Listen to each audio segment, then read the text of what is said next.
Hello, everyone. We'll give everybody a minute or two to join us. Welcome to our Tuesday Sew Along. And today we're going to be working on block number 18. It's called Popped V. Before we start that, though, I want to share with you a couple of classes that we have scheduled. And I just put them on our website today. So if you go to our website, you can see more information about them. One of them is this buttermilk winter quilt. And we actually used the fabric from the Froth and Bubble line. So that's what you see in the picture. But that's a class coming up Saturday, February 18th or Thursday, February 23rd. And both of those sessions are available in person or via Zoom. Just let us know which one you plan to do. The other class is actually on the wall behind me. Last week I talked about the feathered star, and I had the little one done. I didn't have the big one done till this week. So I've got the big one finished to share with you. The class is actually the big one. It is a 28-inch block, and you can use it for the center of a quilt, or you can use it and finish it as a 28-inch wall quilt. So mine, I'll probably put some borders on it and just have it be a wall quilt. It's actually the center medallion from the Vintage Memories book by Marcia McCloskey, and that's the pattern we're going to be using. And in the instructions, or not the instructions, in the information about the class on our website, I put, we're going old school, because this is not a trim down project.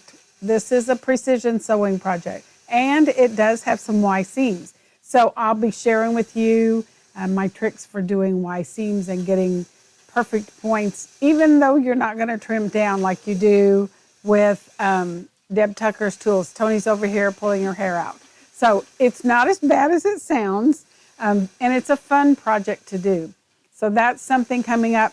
The dates for those sessions are Saturday, February 25th or Friday, March the 3rd. And all of those classes are a 10 a.m. to 3 p.m. session for $30. So you can sign up online or you can call us and we'll add you to the list. But don't miss out, because I will share some information with you about how to make those precise old school type techniques.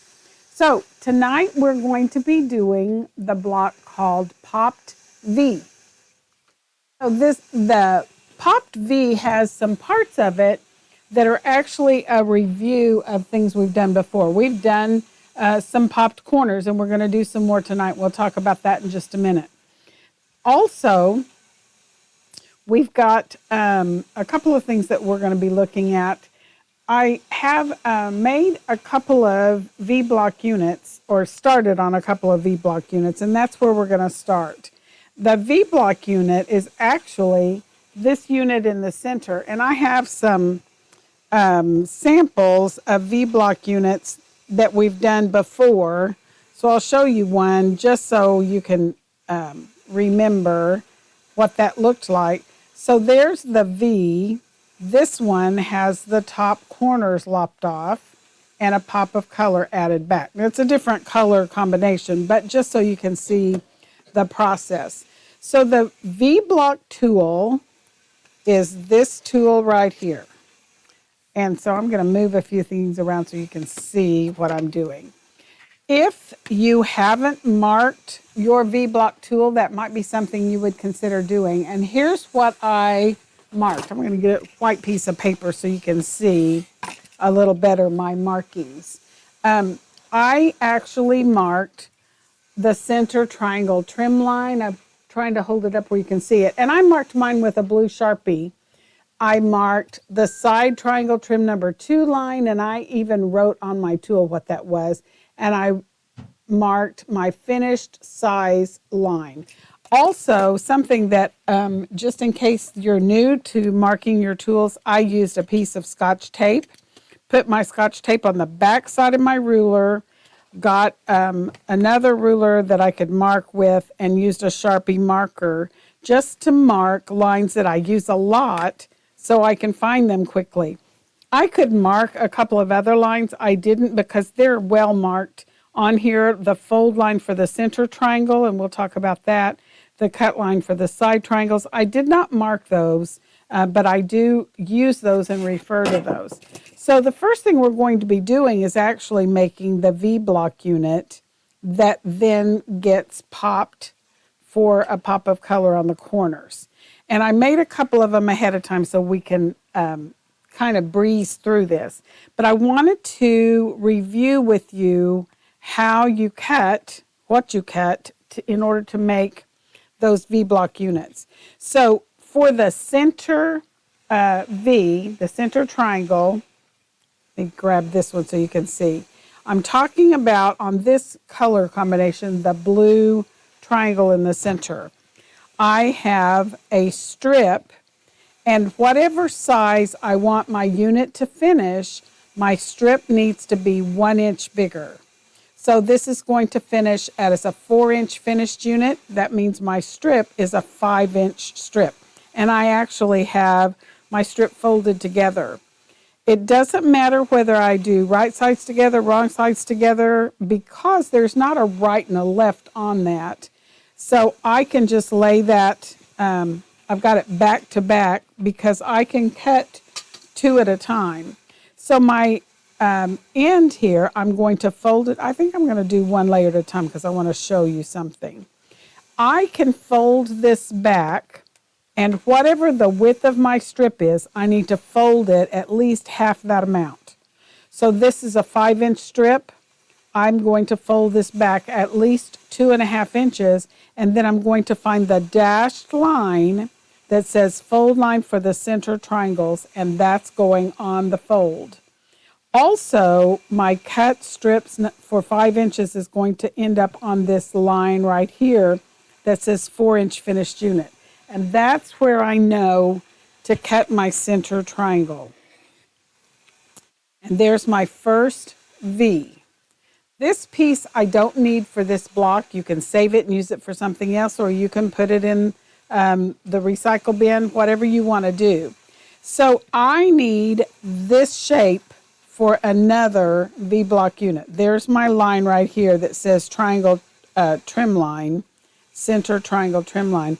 That's the shape I'm after. But I can't get that shape with my strip laying this way. However, all I have to do is flip the strip over. And then I can line it up again and line up the 4-inch finished unit. And I can go all the way across my strip just by flipping and cutting. And notice I'm flipping top to bottom, just like that. And I just continue to flip and cut. Now, if you're left-handed, you're going to actually have your fabric. I got to think about this. There's a couple of different ways you do it, but generally you're going to have your tool vertically like this, so you're cutting across this way. And if you were cutting from the straight edge like I did on the first cut, you would fold from here at least 2.5 inches. You would put the dashed line on your fold and make your cut. So there are left-hand instructions in the ruler packaging, plus on the video that Deb has on her website. She talks about left-hand cutting. There's also a download page that kind of gives a diagram for left-hand cutting that you might find helpful if you are cutting left-handed. So for the side triangles, I'm going to give this just a quick little finger press so that it'll lay flat and we can talk about it. The side triangle needs a strip that is folded or is doubled because I need a left and a right triangle. So I'm just going to leave that folded, and then I'm going to grab my tool, and this time I'm looking for the bold line that says cut line for side triangles. That's the words that are right there.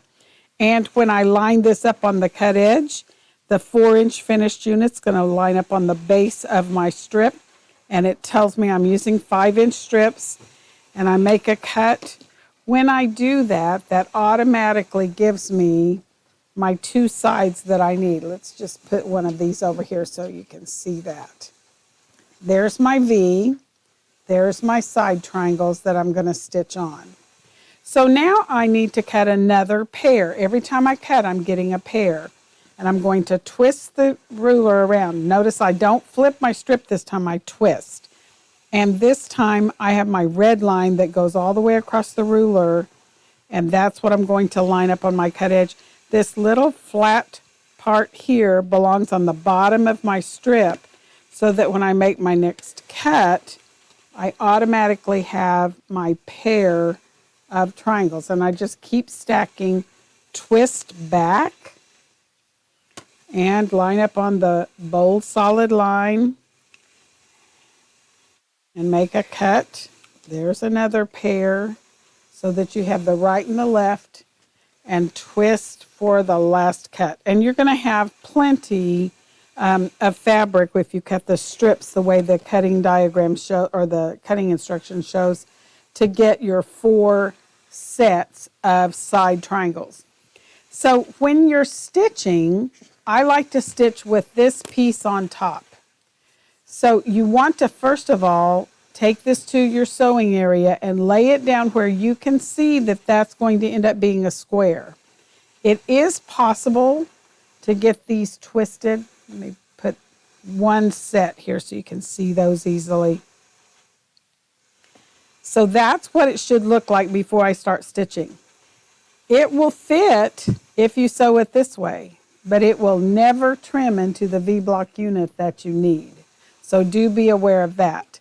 You want to make sure that it looks like a square with a V before you ever start stitching anything.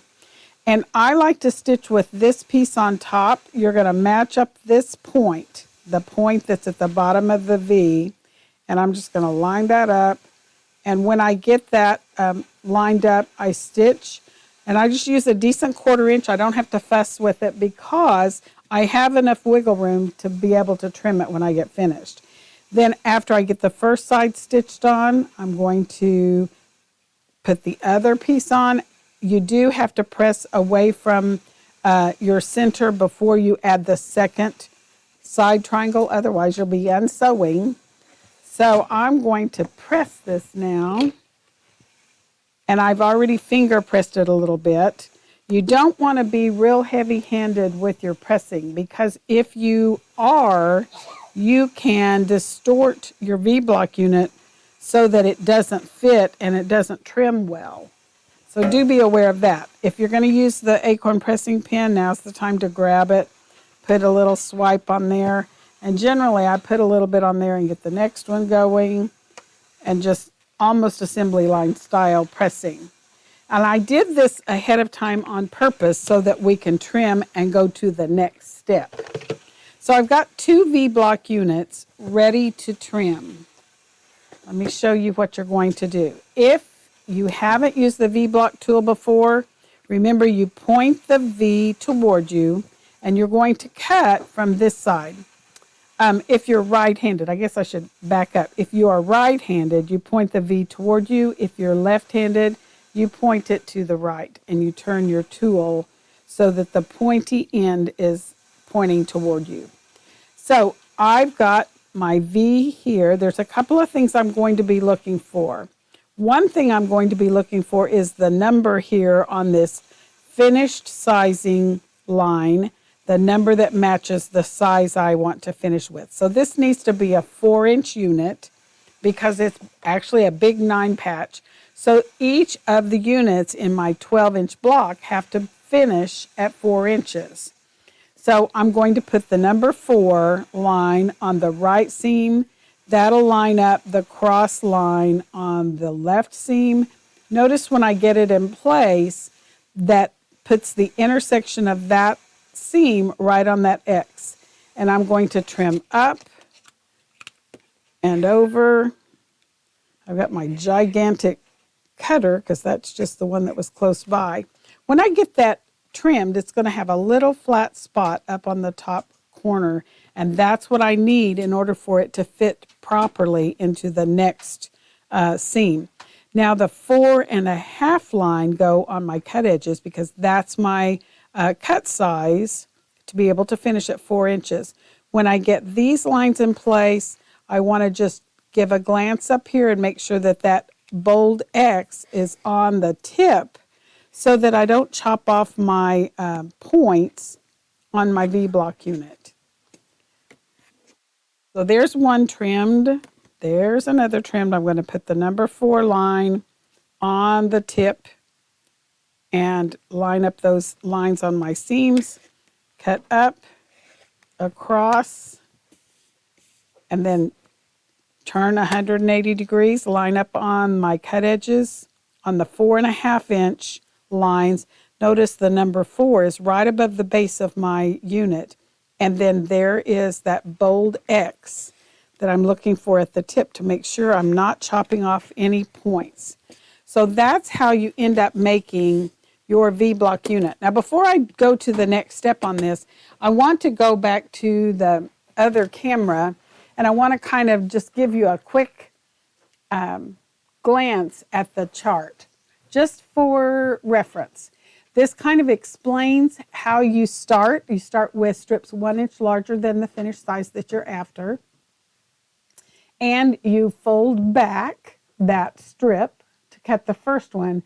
And then after that one, you just flip and cut and line up that pyramid shape on your tool.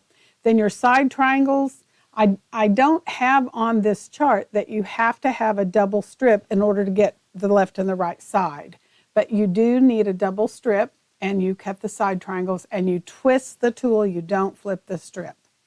Then you're going to stitch on the 2 sides, and you want to match up the points, and then you're going to trim them using the corner side that's opposite that pointy end of your tool. So hopefully that'll be enough of a reminder of how the tool works. Okay, so if you have questions or comments, put them in the comment section. Tony's here today. We don't have ice here in Siloam Springs, so it's been 60, 65 degrees the last couple of days, so that's kind of nice. So now we're going to use our corner pop tool to pop off a corner of our V-block unit and add back a pop of color. Now I want to show you on my chart, or my cutting instructions, and I printed it out and taped them to my plate where I was storing all my fabric, and then I've made notes to myself as I've worked. Now the writing that you see in color marker, I have added that to your instructions. So where it says use pop number 2, that is written on your instructions that you're going to download. What I mean by that is, remember last week when we were talking about the corner pop tool? There are lines here that correspond. Let me just grab my paper so you can maybe see that. The lines correspond to the sizes that you're after, and you're going to use the number 2 line.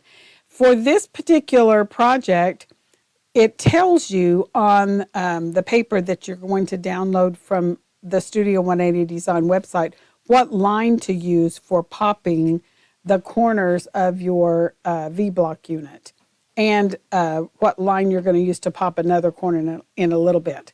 So I'm going to use the number 2 line, and I'm going to grab one of my V-block units, and I'm going to pop the corners up here at the top part of my V. There's my V.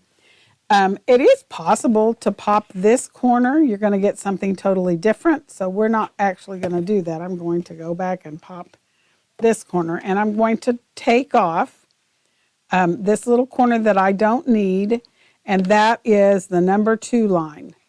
And keep in mind, once I take this corner off, it leaves me the seam allowance I'm going to need here so that this lines up where it needs to get the right angle for this part. So I'm going to get rid of that, and while I'm at it, I'm going to go ahead and cut off the number 2 section here, and I'm just lining up with the number 2 line I don't have to fiddle with it and try to figure it out for myself because the math is already done. And notice there's a little flat part here that's necessary for the next part. So I'm going to grab this one. Remember, sometimes when you're using the corner pop and you're chopping off the part that you don't need, you need to also know where you're going to stitch back, because sometimes when you take off a corner of your unit, it leaves you with a section that you may find a little bit of a challenge to figure out where you stitch back. That'll make more sense when we do one of the other units in our block. So now I'm ready to add back the pop of color that goes on the corners. So on your instruction sheets, it'll tell you what size squares, and I have a whole stack of squares here. All you're going to do is grab something that you can use as a cutting guide, and I'm not looking at any of the lines on my tool. I'm just looking at the fabric point to point and cutting those in 2 halves. So I've got some triangles that are actually going to be added back to these V-block units where I've popped off the corners. So let's take this to the sewing area so you can see what that looks like. I only need a couple of them because I'm only doing a couple of the V-block units. And that, let me move the camera so you see the needle. So I am going to add back the corners on this popped V. I don't know why my little camera keeps twisting. So we're going to take our unit that has been trimmed. You want to trim your V-block unit, and we're going to add back this triangle. Now keep in mind that the unit, the V-block unit, is not going to be trimmed again, but this oversized triangle will get trimmed. So I want to stitch with this on the top where I can see it, and this triangle that I'm adding back to overfill that corner goes on the bottom next to the feed dogs. That will help feed the fabric through properly, and it will allow me to see this part that I need to make sure it is maintaining a 1/4 inch seam allowance. And I'm stitching right along the edge of my presser foot when I do that. So I'm just going to stitch on here. And if you're doing all 4 of them at once, this is a good opportunity to do assembly line sewing, chain sewing. That's more efficient, saves thread, and it keeps the machine from being so likely to grab one of the corners of your piece and eating it. Some machines are worse about that than others. And I'm just going to line that up, stitch, and I'm using the edge of my presser foot as my guide to stitch my 1/4 inch seam allowance. And then you want to park your needle. Of course, you would actually do 4 of them. I'm doing only 2 for our demonstration, but you would need 4 of them. Then you're going to need to press this corner back. And I'm just going to give it a quick little finger press. If you're doing a whole bunch of them, say you've got 30 or 40 to do for a project, I would take the whole stack to the iron and press them with the iron. But you do want to be careful that you're not real heavy-handed with your iron, or you can distort this edge, which is still an exposed bias edge. So do be aware of that. So I'm going to grab another triangle, flip it over because I want to be able to see the edge of my V-block unit. The triangle is going to get trimmed, but the V-block unit is already trimmed to size. And I'm lining up right on the edge there, and I'm using the edge of my presser foot to guide along the edge of my trimmed V-block unit. So there's one of them. Give this one just a little finger press. If you put this on now, you're going to be unsewing because you can't trap down this triangle and then still be able to have everything go the way it's supposed to go. So you want to make sure you finger press that or take it to the iron and press it into shape. And I just center that triangle on that seam. It should overfill that corner, and you're going to trim it away. but you're not going to be trimming the V-block unit. So you do want to kind of keep your eye on that along the edge of your presser foot. And park your needle. And now we're going to cut those apart, get rid of our fabric tags so they're not in our way, and we're going to the ironing surface. Now this time we're going to let me turn my iron on so it can heat back up. I do finger press this second triangle so that it is already headed the way I want it to. You can control your seam allowances better that way if you do a little finger pressing. And I'm just going to set the iron on there. Do this one. I almost didn't move this one over far enough, and I'll show you what I'm talking about when I trim it in a minute. This is where I have warped my little board under here, so it is kind of in a dome, and my iron wants to just kind of glide on off the corner. Okay, that was a weird sound, and I don't know if that means... Okay. Okay. I was afraid that meant something had gone awry on the computer, which occasionally it does. Tony says that just means her phone tells her it's raining. So I'm ready to use my corner pop tool to trim down that corner. And I'm going to trim with the number 2 line because that's the line I worked with. And you're going to line up with the edge of the V-block unit. And you can actually see 1/2 inch marks around the edge of your unit. There's actually a couple of ways you can trim this where it is the appropriate size. And I'm going to show you a couple of different things you can do. This number 2 line goes all the way across, but I don't want to cut off any more of here than I am supposed to. So I am looking all the way around that 4.5 inch square where the dashed line is. If I'm cutting with the corner beam tool or corner pop tool, then I'm going to turn the unit, line up the number 2 line again. Again, I'm looking for all the dashed lines that fit within the 4.5 inch measurement and cut again. We'll just give that just a little shave right there. So that's my 4.5 inch unit that will finish at 4 inches. Now, if you would like to, you can actually line up the V again with this particular unit because it is from a base unit that is already been trimmed, and you have a guideline. I could put the number 4 line here at the base of my V-block unit on my V-block tool, trim across, and that's still going to maintain my accurate 1/4 inch here, and turn 180 degrees. This time it's still going to be a 4.5 inch square. Line up, and I have this time my X at the top to make sure that I'm maintaining the point here. I end up with a point here as well. So sometimes if you're using a base unit that is not a plain solid square, you can use the original tool to trim.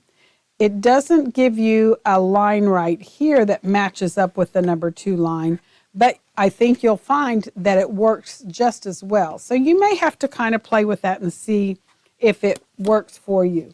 Now the center unit on this particular block, let me put this back over here because I want you to see this. The center unit on our popped V looks like this. I grabbed a squared unit from another block because I want you to see what's different. That could actually go in this block, and this point where that square comes to a point, and this point where the 2 triangles of the popped colors come to a point, they would actually match up. This particular block is not a square squared. It's a popped unit because you don't have to worry about that point right here matching up to anything. With this unit, you're going to end up with, let me just put this here so you can see, you're going to end up with something that looks more like that. So you won't actually come to a point here. On your paper, it's going to tell you, and of course it's going to do it it's typed in there on your paper. It's going to tell you to use pop line number 1 1/4. So I'm going to find my corner pop tool, and I'm going to find my center square, and I'm going to use the number 1 1/4 line. And remember, this tool has a lot of different lines for you to use. So you're going to find the line that says 1 1/4. And that is the line you're going to pop off on the corner. I don't need that part. This automatically has my 1/4 inch seam allowance. So we're going to twist again, line it up on the 1 1/4 line and cut. Twist again. Oh, before we do that, I want to grab a friction pin and put something on here that I want to show you a little bit later. Hopefully this one will work. I'm matching the grain line. So here's the grain line, and here's the grain line. It's parallel to the outside edge of my square. And that's going to be important in just a minute, and you'll understand why. Remember last week when we had a place where we trimmed away and then it was hard to tell which side we were supposed to be sewing our pieces back on? And for that reason, sometimes it's necessary to cut off and add back each corner one at a time. So see, I've cut all 4 corners off, but my piece now looks like an octagon. And it's hard to tell which one of these sides I'm supposed to be adding the corner, the pop of color back to. So here's my squares that's going to fill that corner. Your instruction sheet will tell you what size square you need. And it's actually a 2 3/4 inch square. I'm going to cut. So there are the triangles I need to add back to the popped corners.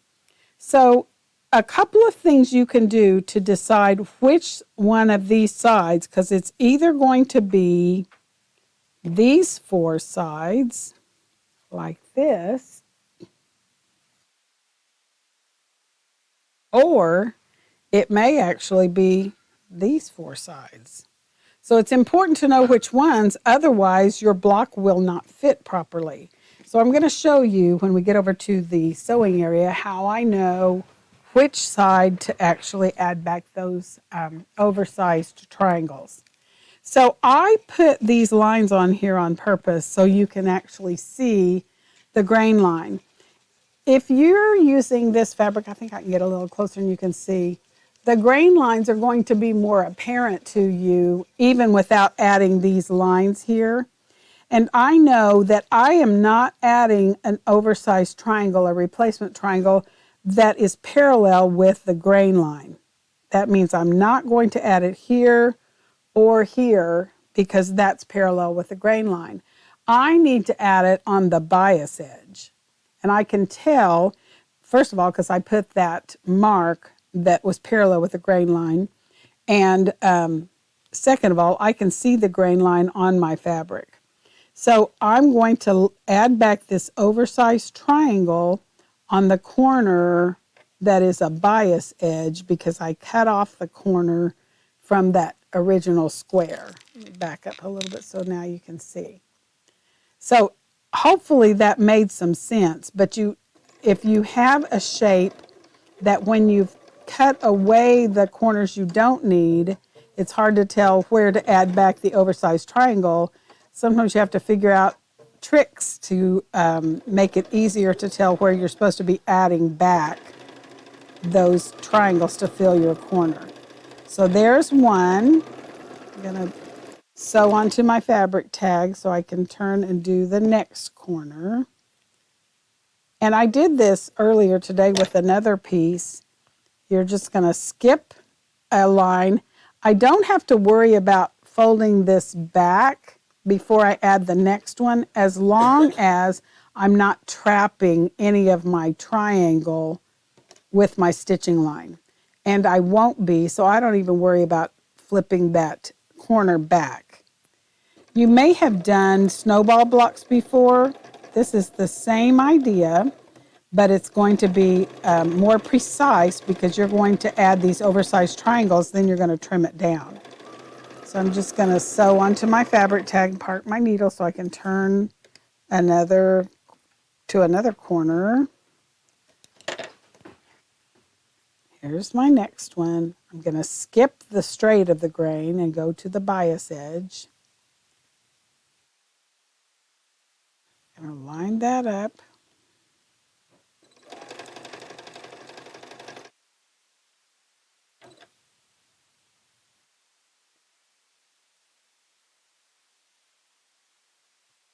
And park my needle. And I've got one more to add. This one right here.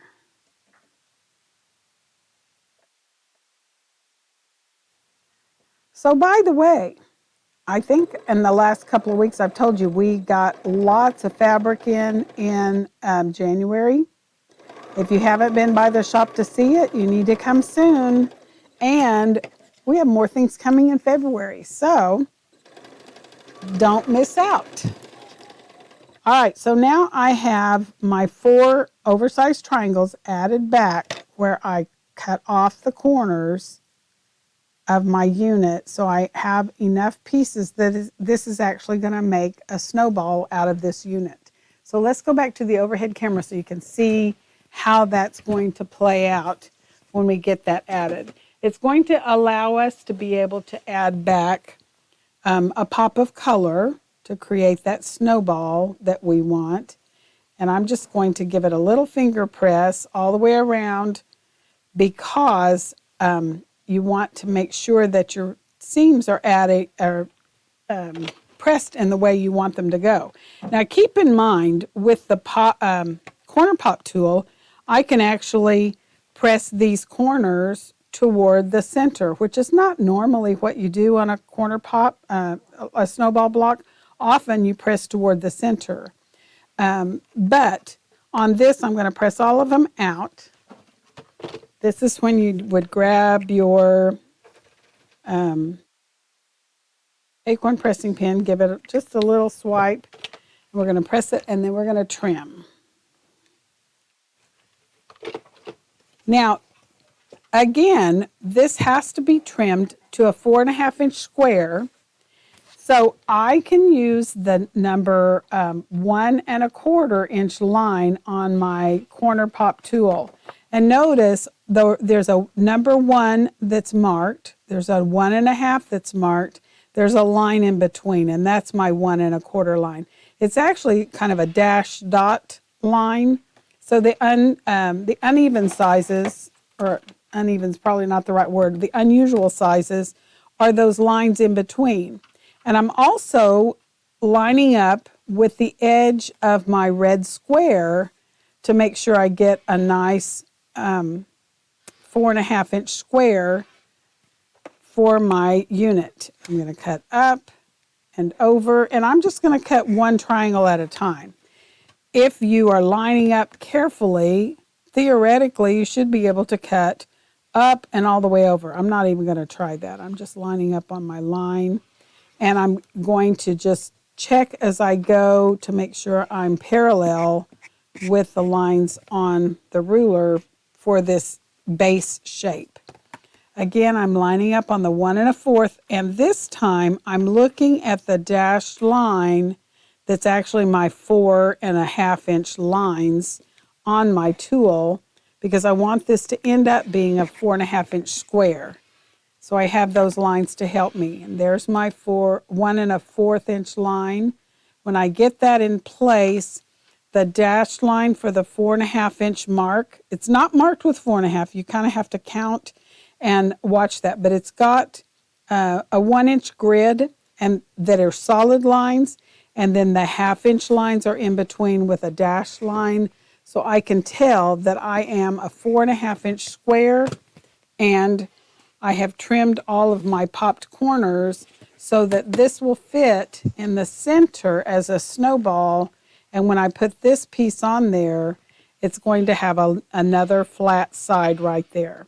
So that's how you do the popped corners on the V-block unit, because the popped corners don't have to be on a solid shape like this one was. It can be on a pieced shape.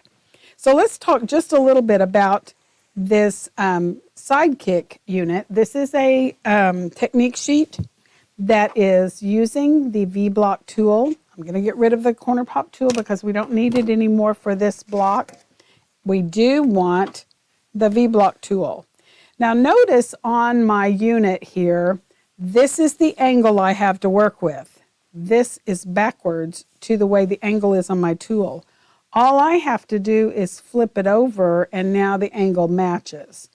So that tells me when I get ready to cut the pieces for my sidekick units, all I have to do is turn my fabric upside down. So I've got 4 squares here, and your instructions tell you what size these squares need to be. I've kind of fiddled with them and they're not straight, so I'm going to straighten them up. But you also have wiggle room because you're going to trim. I've got my 4 squares, and actually, remember, if I'm making a 4.5 inch V-block unit, I cut 5-inch strips. If I'm going to make a 4.5 inch or a 4-inch finished sidekick unit, I cut 5-inch squares. And I'm going to put the dashed line on the edge. The number 4 finished unit line is going to be on the base of the square. Notice I've got it upside down so that I end up with my sidekick leaning the way I want it to lean, and I'm ready to cut the side triangles. Now, if I cut my base piece with the fabric facing down, I have to cut my replacement triangle with the fabric facing down so that they match. But this time I'm going to go to the bold solid line. The number 4 finished unit goes on the base, but your side triangle has to have that little flat part. And again, you're going to twist all the way around, put the base right on the base of your, the little flat part on the base of your strip, cut again. I could have folded, no, I couldn't fold this. You have to have it face down. I guess I could have cut it in half and stacked it, but all of the pieces that I want to cut for this replacement triangle, let me move this out of the way so you can see what I'm showing you. All of the pieces that I'm using for a replacement triangle have to come from a strip that is face down. Otherwise, I'm just going to cut one or show you one that's wrong. If I cut with the fabric face up, then it's going to lean the wrong way and it's not going to fill my place that I need. So I'm going to line up the last one with my fabric face down, cut, and now I have 4 replacement triangles and 4 squares with one side cut. And because they were all face down, now when I flip them, they're going to match, just like this one does. So you do want to be aware of that, and it will tell you on your instruction sheet to place your fabric right size down for this angle that goes up to the top right corner. So I'm going to go to the sewing machine so you can see how I stitch that right quickly. This is a quick little unit to add kind of some pizzazz to your block. This one, I don't have to fiddle with it a lot. I want to match up those 2 sides. Let me back up a little bit so you can see it. And I'm just going to flip over, and I want to overlap just a little bit on the pointy end. This end, there's just going to be a little bit of an ear sticking out. That means there's going to be a little ear sticking out on the bottom. And I just kind of center it on there and breeze through that. And if you're doing several of them, just stack them up so you can stitch them all.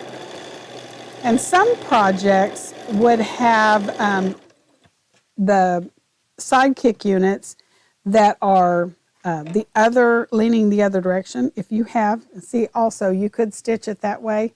You're going to be sorry if you do. This is one that I cut the wrong direction. The first one I put on is right, but I cut this one wrong direction just so you could see. So Oh, I know what happened. When I had my squares, I had them the way they came off of the bolt. So this one was facing, I had wrong sides together. So you have to unstack your squares and make sure they're all face down in order to get them leaning the right way. And mine are going to be fine because I actually have enough already made for the block. But you see why it's important to make sure that all of your squares and your strip for your replacement triangle are laying face down when you cut them. Otherwise, you're going to end up with a situation like this. Nope, that's not the one. This one. That will not work. You can stitch it on there. It just won't trim to a sidekick unit. So I'm just going to trim a couple of these. We'll park my needle so you can have a reminder of how the sidekick is done. And don't forget, all of the technique sheets have their own YouTube tutorial.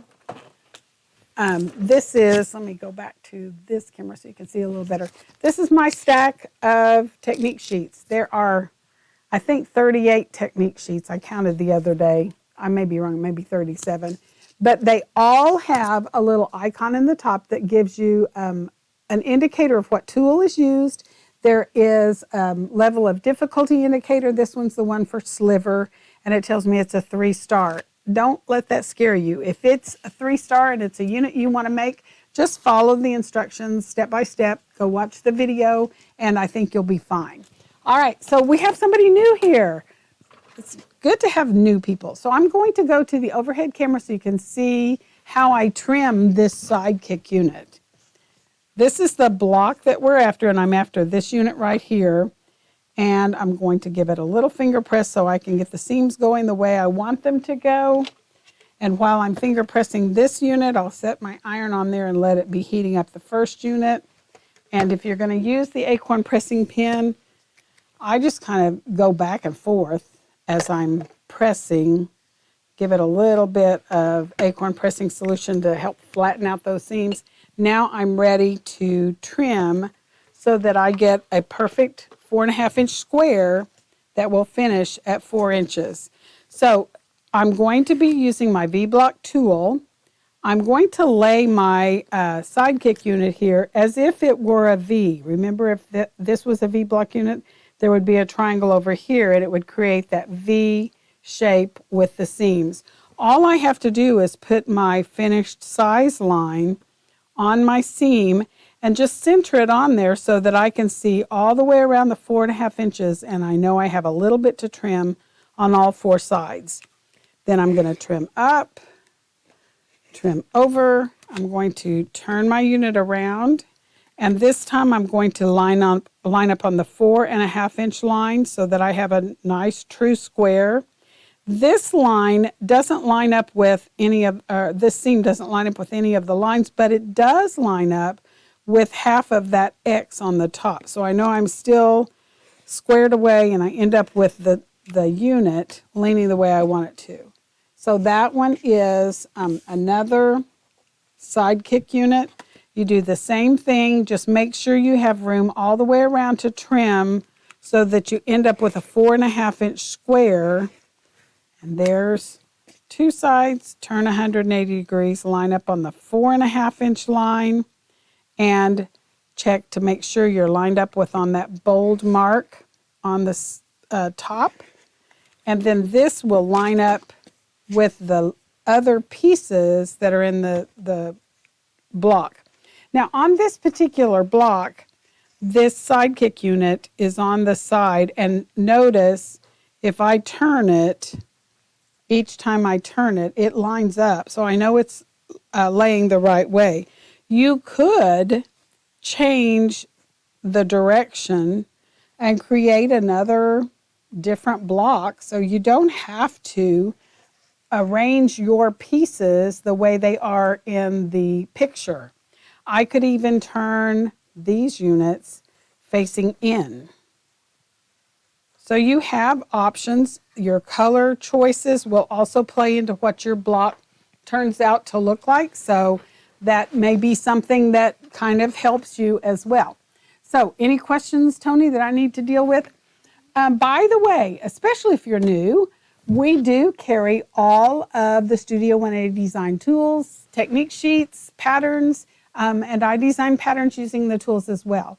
And you can find those on our website or come by and see us and we'll help you and answer your questions. So next week we'll be doing, I think we're skipping block 19. Let me look real quick because remember, I'm not doing all of the blocks. We are skipping block 19 because, and we're skipping 20. Our next block will be block 21. The reason we're skipping 19 and 20 is they both use the rapid fire Lemoyne star tools, and I'm skipping the specialty star tools, the rapid fire Lemoyne, rapid fire Hunter, star 60, and the wedge star. Those I'm not using for our demos because they take a little more time and thought, and those are ones that I often do classes here at the shop. So come and see us. Come and see all the new fabric. We've got lots of new fabric for you. And by the way, just as a reminder, and I've put this wrong card. Hang on a second. I've put this on our Facebook page, but this is number 20, the 20th year for the Spring Fling Quilt Shop Hop. This year it's March 21st through April 1st, skipping Sunday and Monday, but don't miss it because we're going to have some fun prizes and some fun goodies here at all of the shops for you. Our Shop Hop quilt is hanging in the shop, so when you come to check out the new fabric, check out the Spring Fling quilt. So until next week, we'll see you next week. Oh, by the way, if you are not getting emails with the downloads for the patterns and you would like to, just let me know and we'll add you to the list. So we'll see you next week. Until then, happy sewing.